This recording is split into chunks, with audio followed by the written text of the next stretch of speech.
Dəmir çörək zavodundayıq. Bir neçə gün əvvəl sosial şəbəkələrdə bu müəssisənin istehsalı olan paketlənmiş şirniyyat məhsulunun istifadə müddəti bitmədən kifləndiyi iddiasını əks etdirən görüntülər yayılmışdı.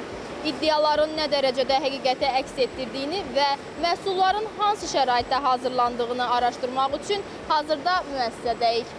İndi isə istehsaldan qablaşdırmaya qədər olan prosesi izləyəcək, məhsulların istehlakçıya çatana qədər hansı mərhələdən keçdiyinə nəzər salacağıq.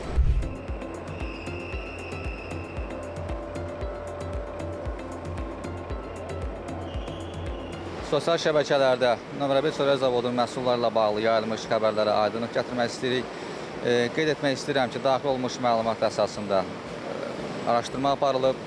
İstehsal prosesinin bütün mərhələləri, saxlama şərtləri, daşınma şərtləri, eyni zamanda istifadə olunan xam mal və materiallar ətraflı təhlil edilib və hər hansı bir uyğunsuzluq aşkar edilməyib.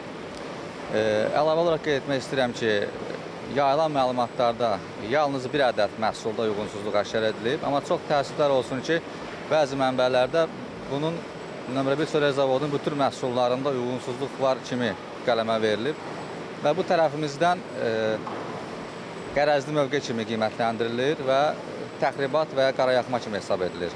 Göründüyü kimi istehsal sahəsində məhsulların hazırlanması və qablaşdırılması prosesi müəyyən edilmiş standartlar çərçivəsində həyata keçirilir. Ümumiyyətlə 2013-cü ildən bu yana nömrə 1 çörək zavodu fəaliyyət göstərir və beynəlxalq standartlara uyğun inşa edilib. Ən son Alman texnologiyası əsasında istehsal aparılır və əl dəymədən istehsal aparılır. 2024-cü ildən ISO 9001 və ISO 22000 standartlarına uyğun sertifikatlaşdırılıb və hal-hazırda FSSC 22000 qida təhlükəsizliyi standartına əsasında, daha doğrusu təbliğ əsasında işlər aparılır. İstehlakçılar isə sosial şəbəkələrdə yayılan məlumatları paylaşarkən və qiymətləndirərkən onların dəqiqliyinin araşdırılmasının vacibliyini nəzərə almalıdırlar. Onu da vurğulayaq ki, məhsulun keyfiyyəti həm də saxlanma şəraitindən çox asılıdır.